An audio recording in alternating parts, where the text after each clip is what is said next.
everybody, it's Jeremy. Welcome back to game 57 of the tournament where we are playing Vanarus. It is turn, what is this? 36. Words, hard. 36. We've done a couple of different things. Let's take a look. Dark Knowledge, Augury, At the End of the Rainbow. Didn't find anything with those. Voice Absu didn't find anything. We did another 2 Firebirds. We did find a site in Runia. We find a Shrine of the Outcast. We'll take a look at that in a second. Didn't find anything there. Didn't find anything there. Couple of battles. We're going to talk about the... Well, let's watch the Man versus Satis battle first. So, this is the stack for Man. No real changes that we've seen. Maybe just pulled back a little bit, it looks like. Not sure. But doesn't look like there's been any major additions. And we got a small force from Satis. And very specifically, we have a small force from Satis with a Marshmaster.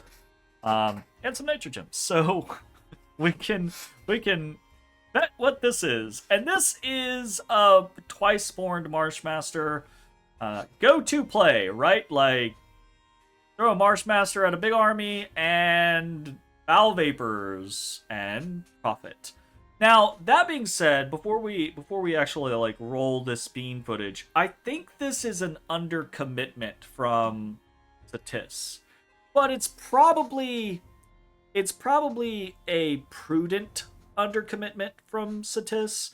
We talked about it like last turn that, you know, it's possible that he has some stealth.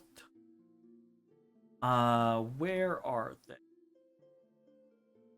Possible that he has like some stealth mothers that are actually nature 2 and have gems, and that this is kind of a bait, you know, a way of saying, hey, I don't have any poison resistance. Throw a decent sized stack and Foul Vapors at me, and you'll wipe this entire thing. You know, and then all of a sudden the Mothers of Avalon, the Stealth Mothers of Avalon show up, and they paint everything in Poison Ward, and you've overcommitted, and the Foul Vapors does nothing, and your forces, which were kind of like enough there to basically fight the Knights of Avalon, assuming everything else would die to Foul Vapors, the forces that you have there aren't enough to fight both the Knights of Avalon and all of the rest of the forces, and you just lose way more than you were originally. So that is totally a possibility. It doesn't look like that happened, but that is totally a possibility in that Satis could be preparing for. But even then, I feel like this is a bit of an undercommitment. And the reason why I say that is because this is going to die really quickly. And with Foul Vapors, the important thing is getting enough time for the poison to pop and tick and deal damage. This is still going to deal damage, but it won't deal nearly as much damage as it could. And let's just watch. So, nothing really changing on the man side of things. Envenom Arrows, Divine Blessing, all that jazz.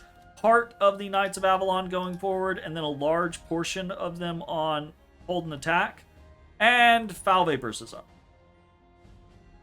So we've got some archers out here. They're just bait, kind of just holding there. Got some bodyguards on the Marshmasters. Got some elite warriors. This isn't going to be enough elite warriors, though. The elite warriors do a lot of damage, but they also get mulched. And Marshmaster's popped. So Foul Vapors is now off. And we can see tick, tick, tick, tick, tick, tick, tick, tick, tick, tick, tick. Plenty of damage still. But at the end of the day, you lost 80 units for killing 68 units, right? And this could have been a complete wipe of this army. Or, like, if you if you just brought...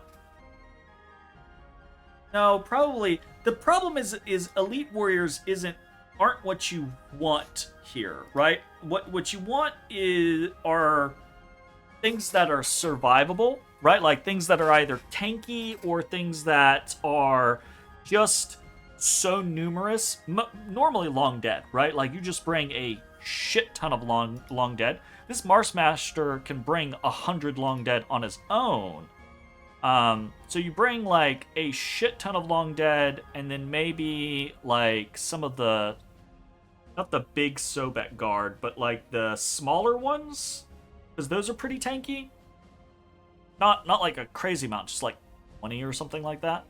And you basically just like make it take longer for these forces to kill what you have. And in doing so, because you can see, right, like the Knights of Avalon have poison resistance. They still died because they don't have any additional poison resistance. They just have the poison resistance 5. The Unicorn does have poison resistance 10, but that's kind of whatever. Because you're not really worried about killing the Unicorn, you're worried about killing the Knights. So, you know, it's possible that these Knights died to Elite Warriors. Let's actually go check that. Let's maybe that was the situation.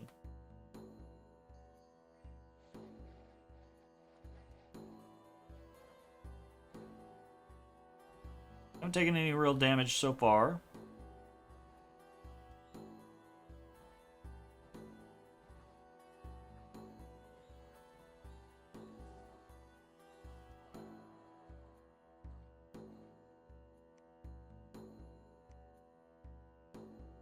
Oh, what are we looking at?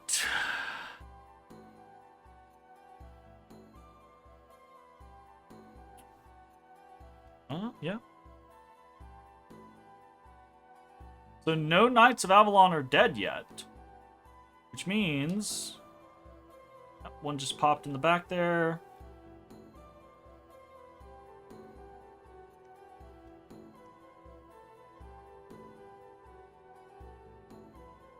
Oops, still none dead. How the fuck did that work then?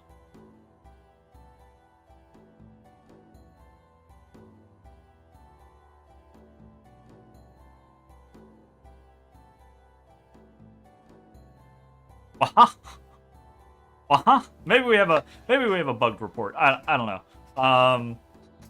Okay. Well, the point I was trying to make is with just this amount, you killed 48 Kushis, you killed 12 of the longbows, you killed one of the daughters. You could have killed this entire thing if you sent like a stack of long dead and a couple of more survivable units. Basically just like more time for the foul vapors to do its work. But again, I understand probably why Satis didn't, because you don't know what it is you're necessarily going to be running up against.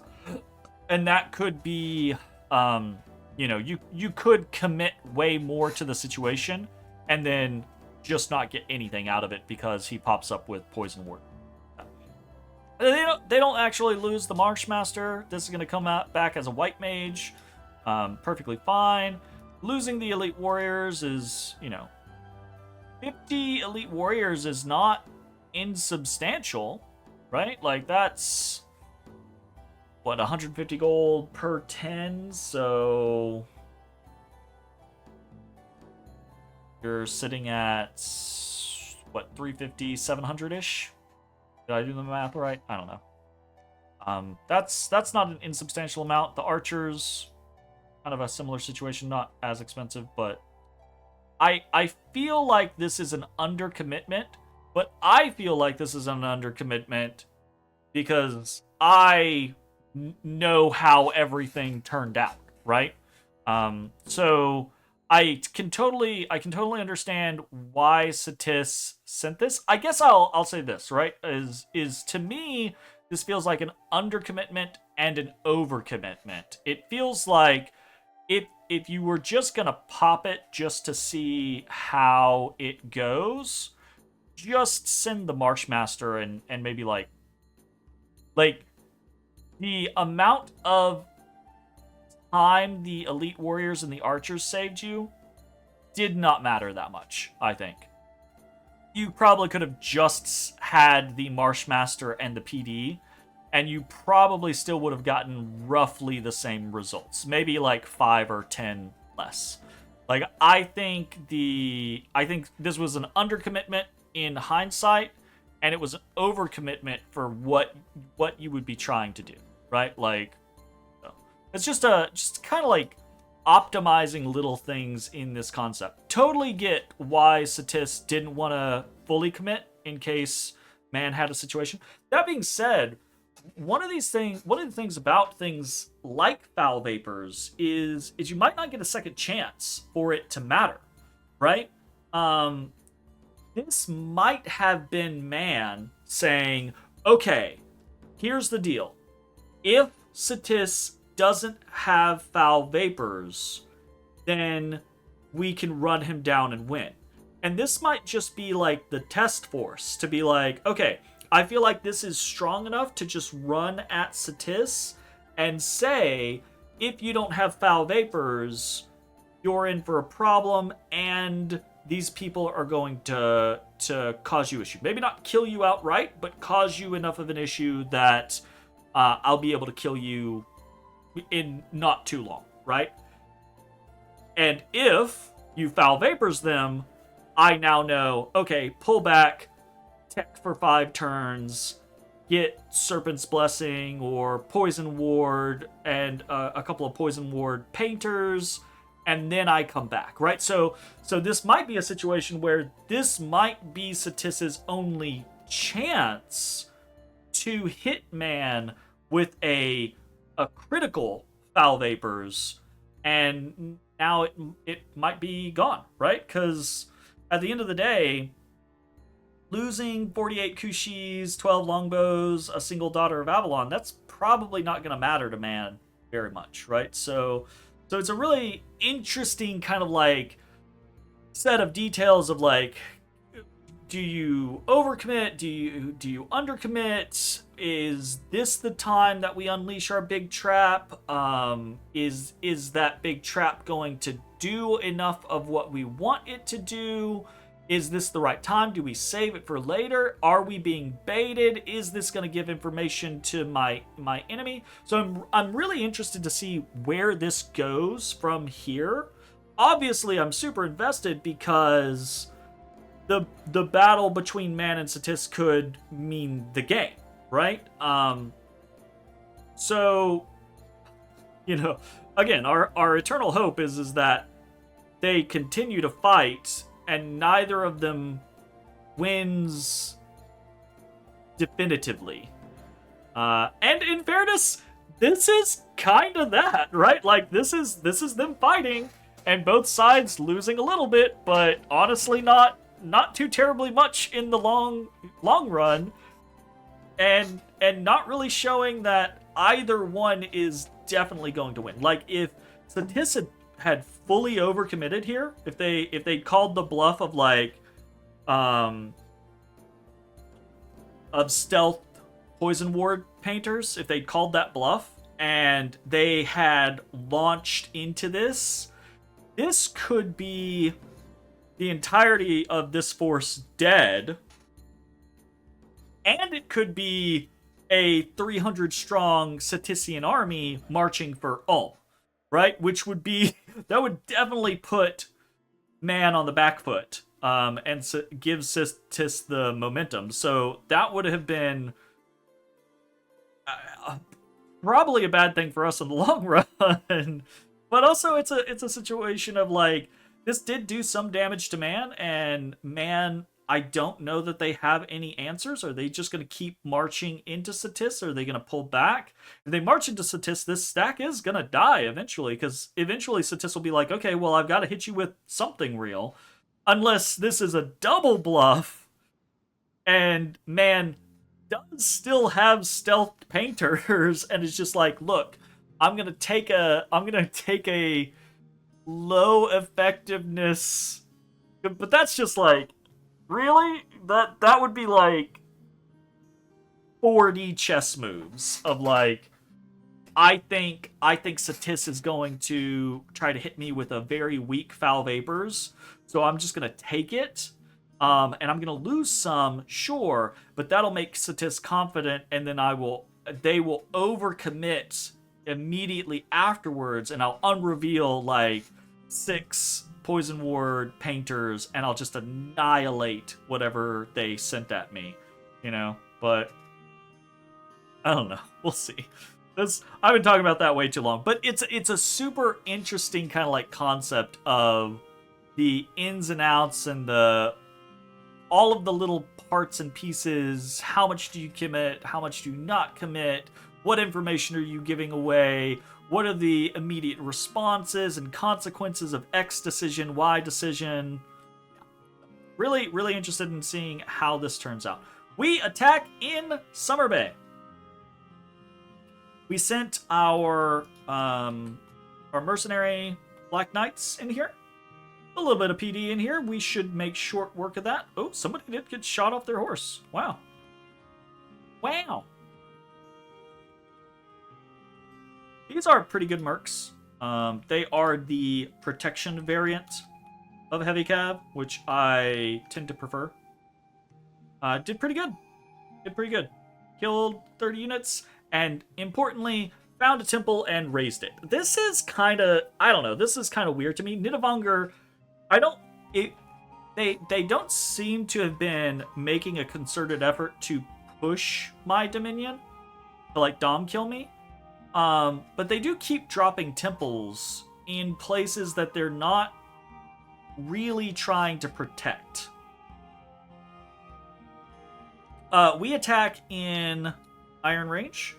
A small force of heavy cav. We've got some heavy infantry on guard commander, and we've got a small contingent of Chewed Herdmen here, and it's just 1 PD. So, nothing doing there. And then we get attacked in Starthenthorm, and this is kind of what we expected. So, this is a mass ball of Bear Clan and Nadilvas. There are actually quite a few mages here. There's a bunch of these Bear Clan Seathberenders. He also has the Celestial Soldiers and the Atavi Archers. This is going to be important. It's going to be important. So we PD dumped the shit out of this. And we have 3 main kind of like sections of Chewed Herdmen. We have a northern flank unit, we have a southern flank unit, and we have this back unit. This is the way this is scripted is a mistake. And it's a choice. It's a straight choice. It just ends up being a mistake, right? Because you can see we have some casters here. We have a Viedma. We have a Vieden. We have some sages over here. And we have nothing down here. It's also, so it's probably not the best of plans from a placement standpoint and point buffing standpoint, but it's also not a good plan on our concept of attack orders. We will find that out here in a second. We also have a Vanabog in here casting Thunderstrike, I believe. So the plan was full attack rear with these 2 Chewed Herdmen sections, while this mass of PD, which does have knights, right? They are the defense knights, does have knights, does have Vanarusian Huskarls, has a fair number of archers between the archers and the light cavalry archers. The hope was this is just going to surge forward, distract the majority of these units, and then our Chewed come in on the sides and either break down the units or make it in the back and kill those. So we're going to watch this from a little bit of a high level point.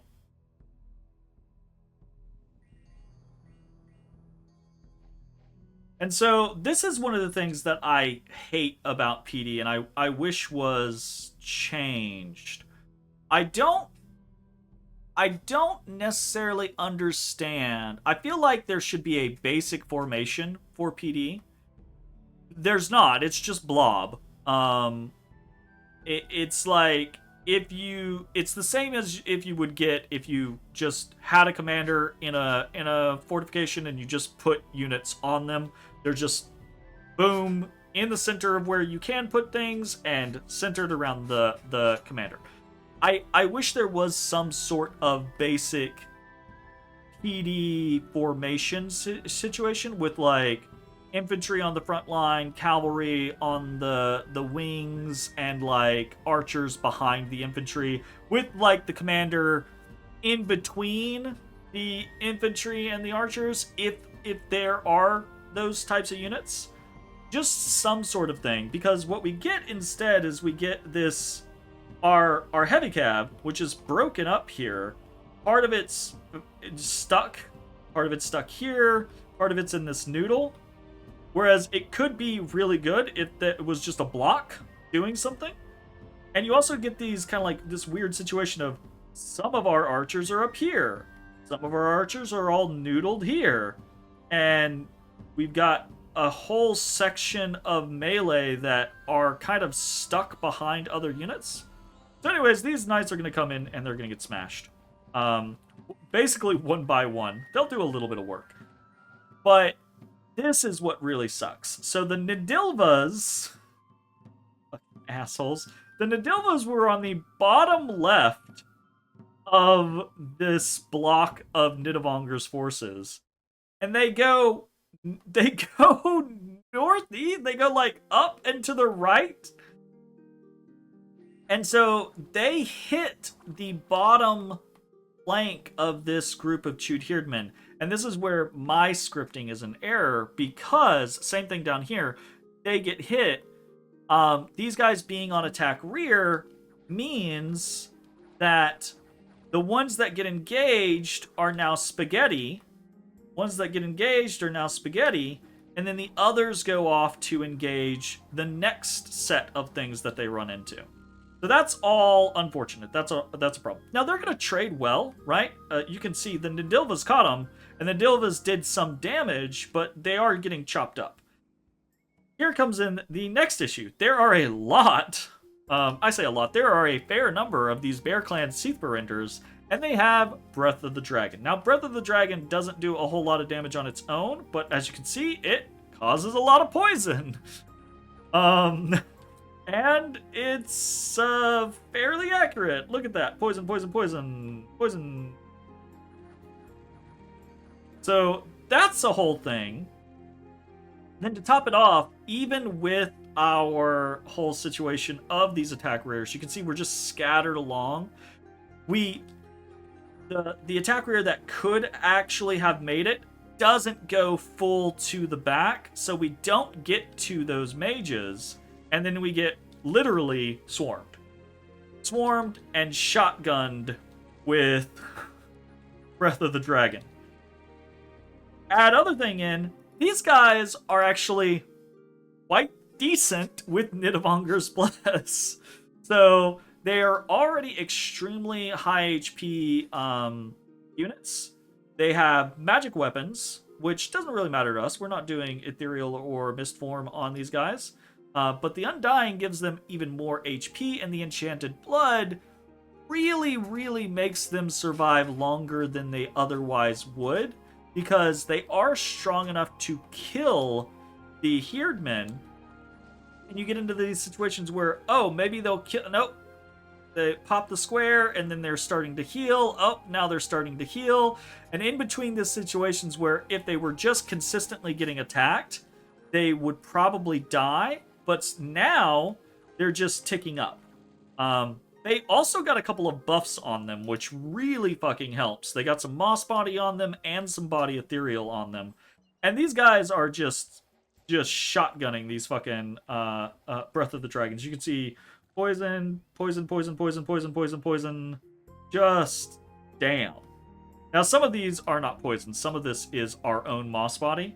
But there is a lot of poison spread throughout these things.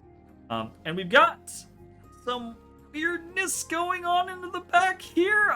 They were chasing someone. So basically this turns into a situation where we kind of get fucked on a couple of different things. Some of them were our own choices. Some of them were just bad luck. And ultimately, we going route. We going route. But, as we route, or before we route, right, there is not much left on the field for Nidavellir. Don't you kill him. Oh. Did he actually die? He did not die. So that might have been a slightly bugged report there. But ultimately, we do lose Starthenthorm. We kill 137 units. We paid a hefty toll in Herdmen and in gold, right? Not just the gold for the Herdmen, right? Because 79 Herdmen is what? That's 79 times 35 is... God, that hurts. That's 2,765 gold. That's a fair amount of gold. Versus what? Like the Bear Clan are 12. So 59 times 12 is 700. Nidilva's.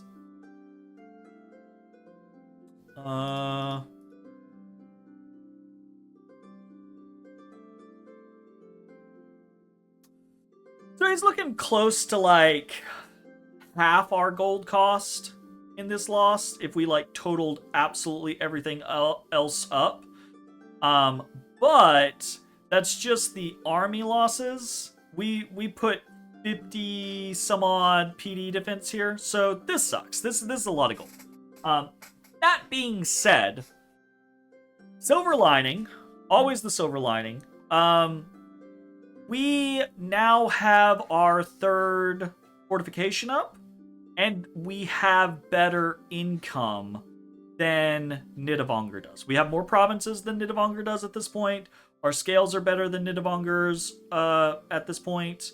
It sucks to lose this much money in a single hit, but we are still dealing significant damage to him. And as you saw, right, there's not really, this army isn't a standing army anymore, right? If it was 70 units and these mages, they could push into us, but it's not 70 units and these mages. Many of these mages routed, many of these units routed. I think the only actual standing force here are the Celestial Servant soldier mercenaries, right? I think basically all of the rest of the troops routed. So it's unlikely that he's going to be able to pressure into us from Starthenthorm. And at the end of the day, killing off a lot of his shit, even if this is a bigger loss for me, killing off a lot of his shit still serves our purpose in the long run. And the purpose in the long run, of course, is to just drain his resources, right? We're gonna get this stuff back faster than he is going to get this stuff back, in theory. I say faster. It's not necessarily faster. That's not true. Again, the whole concept of him being able to just produce Bear Clan warriors all over the place really, really benefits Nidavellir in being able to replace losses quickly. But from a costs perspective, we are going to be able to recoup our losses from a cost perspective more quickly than he will be able to. And it's still, Chud Herdman trading up drastically, right? That being said, the Breath of the Dragon, that was a little dangerous. We might have to actually take a look at that. And these Celestial Soldiers, also pretty damn dangerous. We might have to take a look at that. So, done with this one. We take a look at y'all. Now, so this is a little bit scary. We came in behind, and there's nothing there. So, could be pretty bad. Personal misform. This should all be very easy. Personal misform, air shield, personal luck, blurred body. There is basically no way that this amount of PD is gonna do anything to this. So we should be easy peasy.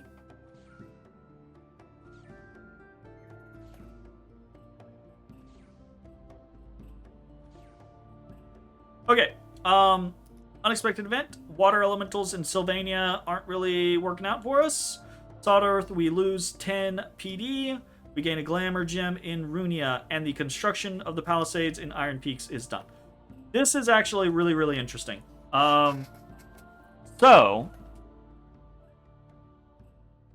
I don't know how this works. But we're gonna run this down.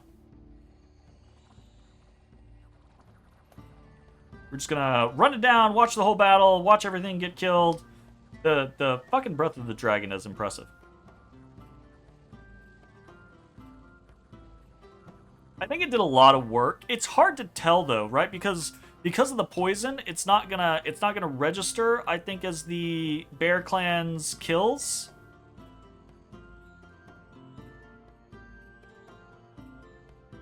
Okay, this is basically... Nope, we'll go through the whole way.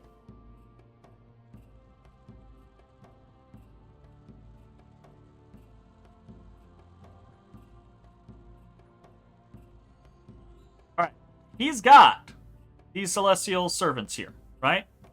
He's got a Great Bear, Snorri the Great Bear. Got a Bear Clan, he's got a Bear Clan. He's got a Wolf Clan. He's got a Wolf Clan. Note, several of the Bear Clan did rout. I am not... Well, several of the Bear Clan did rout. Seathmar Bear, so that's a special bear. Bear Clan... Bear Clan, Bear Clan. So I see 3 Bear Clan there. I am not 100% sure how this works, but I think they all died.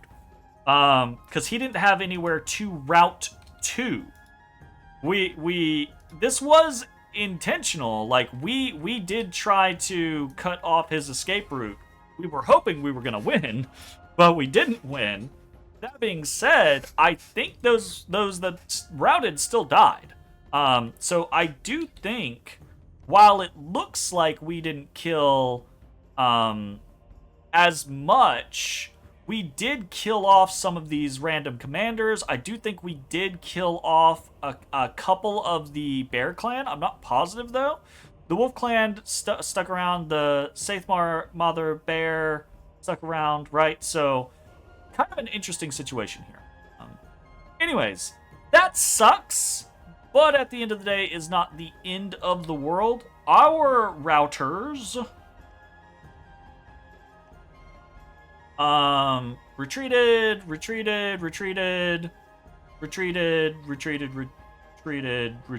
So all of our mages successfully retreated, etc, etc.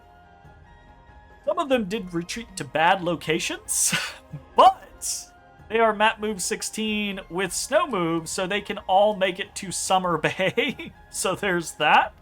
So we're consolidating a bunch of forces in Summer Bay, and I have done a little bit of a PD dump here. Not a big one, but I don't think we're gonna have to worry too much about this. A huge idol of sorcery. But look at that. There's another fucking stack. I think he moved out of his capital but also consolidated things here. In the question of like, I was here and I moved back to Starthenthorm, so the other scenario was maybe I move into Light Hills, and he actually played for both. So he played for both and beat me in Starthenthorm, so that's pretty big. Take a look at my army size. Yeah, we've been trending downwards, but I gotta say again, I think he has been trending downwards more than we have, and we cover more territory than he. So I'm feeling that sucked, but I'm still feeling okay about what's going on there. So consolidating in Summer Bay. We're also consolidating a fair number of forces into, not forces, but like mages and things like that, commanders into Gentle Woods. We are sending this Vanabog into Folothros. We're going to go play around in his backfield and see how that works. I'm very hesitant about this. Things worked really well in Eol, but as we can see, right, like he's popping out Bear Clan, popping out Bear Clan. These Nadilvas probably came from Amber Fields, but presumably he's popping out Bear Clan in almost every province that he has. And I am somewhat concerned about matching up against like 20 Bear Clan, because these guys hit so fucking hard, they may be able to pop my Mist Form. But I mean, the hope is that they won't get the hits off. That being said, they are Berserker 3 and we're unlikely to kill them in a single hit. So that's going to bump up to 15. And when I'm harassed down, they're probably going to be hitting. So I don't know that I like this, but we're still going to try it and see. I think we are in a winning position against Nidavellir. But it's turn 36, and we don't know how things are going to play out against Man versus Satis. I don't want to get into a situation where we're beating Nidavellir on turn 60, and Man owns the entire rest of the world, or Satis owns the entire rest of the world.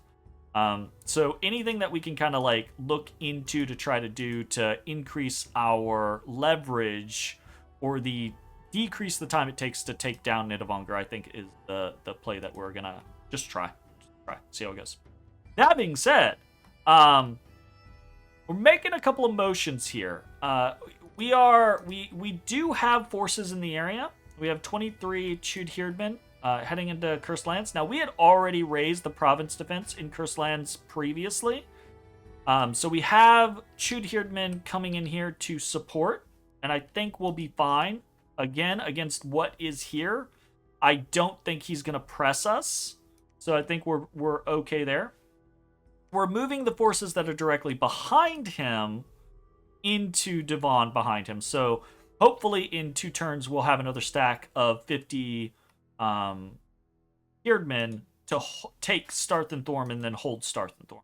Right? I think we're going to have to just go into the concept of hold Gentle Woods, hold Starthenthorm.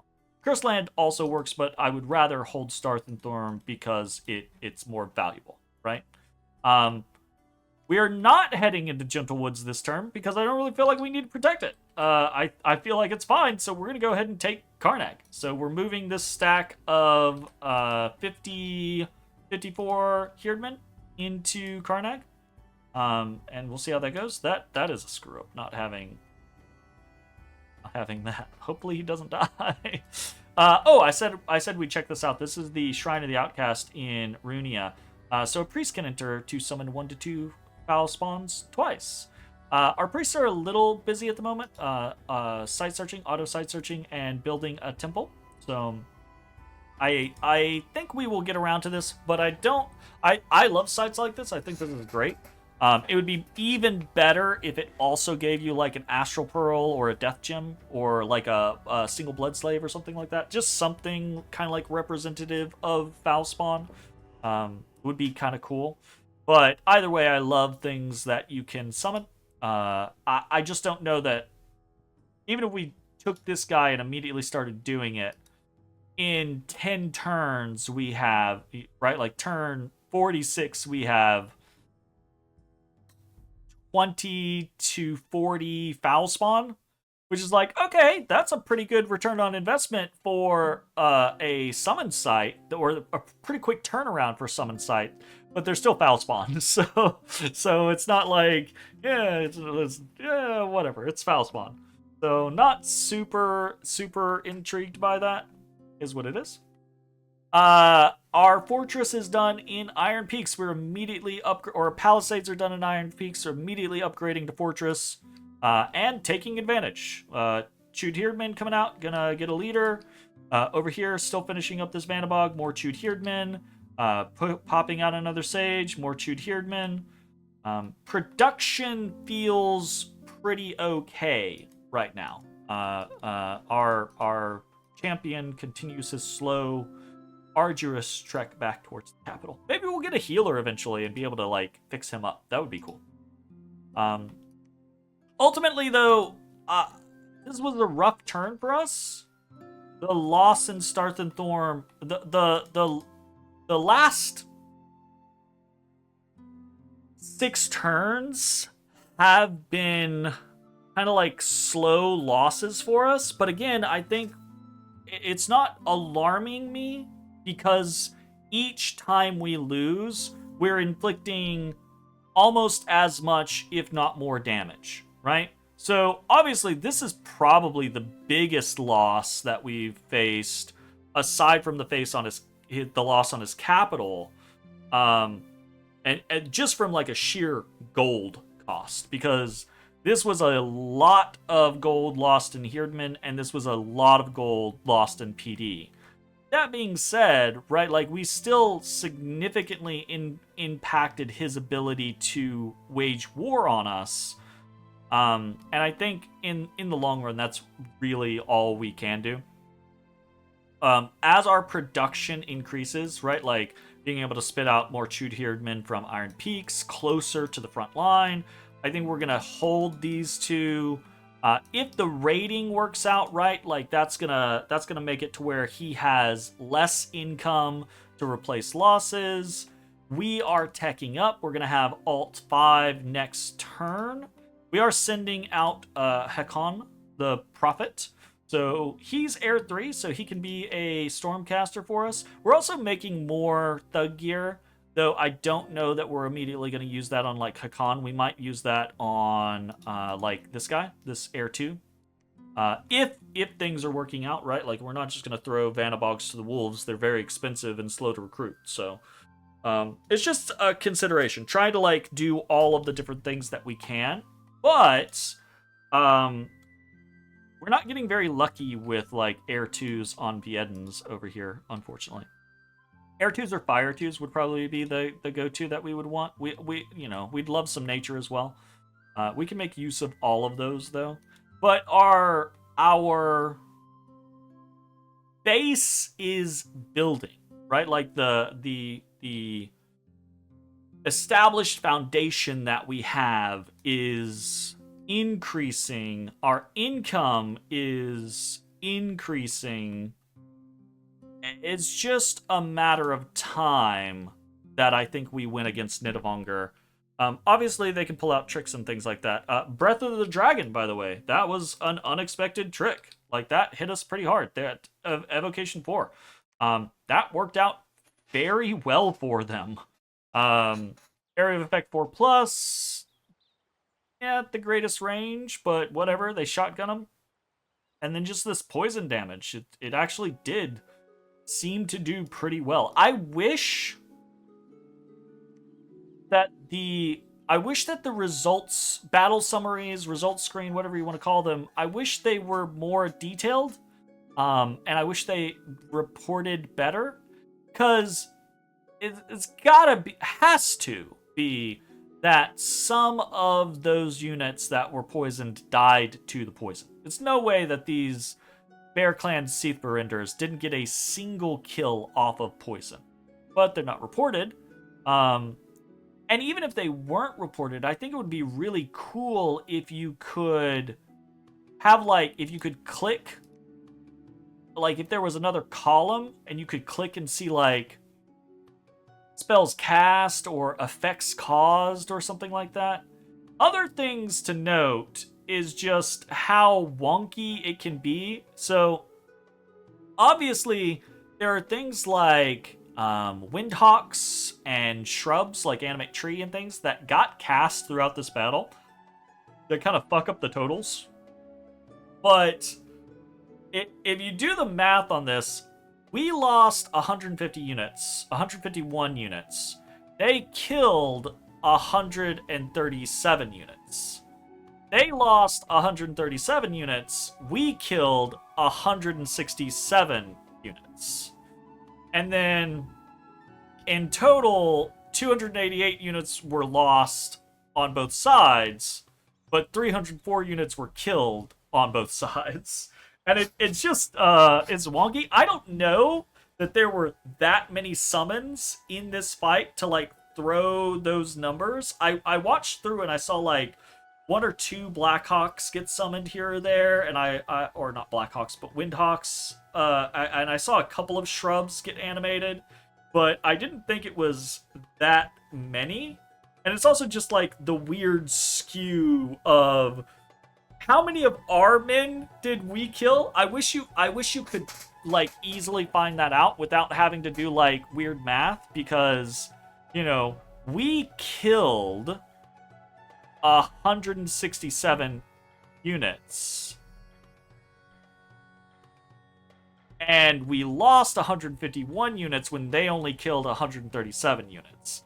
Right? So, feasibly, we killed a couple of our own units there, right? Like 15 or so of our own units. And normally that's due to archers shooting people in the back of the head. But we don't know that necessarily. That's the presumption. It'd be really cool if we could be like there was just like a friendly fire statistic or anything. Anyways, I'm talking about random shit. That was a really cool battle. We are moving on up. I think we're making our way well in this. We just have, I wouldn't even call them like tripping. I think the fight on Nidavellir was fine. It could have been better. Probably would have been better if we'd gone for Amber Fields instead and just taken out his means of production and encircled him. But even then, I think, you know, he had the ability to just summon so much shit that we still would have had to do some big fight against 600 or 700 or 800 units, depending on how long we delayed. So we were still going to eat it one way or another eventually. The more I think about it, I kind of favor how early we did that and how much damage we did, and then being able to almost immediately finish it 2 turns later. Those I don't really count as, like, trips or fails. Maybe more like stumbling blocks, like necessary punitive losses, because we don't really have any other, like, we can't thug against that right now. Like, we're not going to win that. We don't have, like, a Titan to super combatant against it. So we're basically just like, hey, what can we field to handle that? Of course, more focused research might have been the answer, but anyways. Yeah, I think that's probably it for the turn. Long turn, sorry. Long turn, because this battle between Man and Satis, I think, is a very important thing, and this battle between Nidavellir and us in Starthenthorm, I think, also a pretty important thing. But yeah, we'll see how things go over the course of the next turns. Nidavellir could prove me wrong, and this could all be a very, very bad end result for us, but I think, right, like, we're to the point to where I feel comfortable taking something like Karnak. We're probably going to head for Umbra soon. I might send someone down underground soon, right? Like, we're starting to get to that point to where, like, I am not super concerned about fighting Nidavellir. I'm super concerned about getting strong enough to fight whoever is the victor between Man and Satis. So, we'll see how that goes. Thanks for watching. Bye-bye, everybody. Hey everybody, thanks for watching. If you enjoyed the video, consider leaving a like, commenting, or subscribing. It really helps me out. If you'd like to see me live, head over to my Twitch at twitch.tv/thedistanthorizon.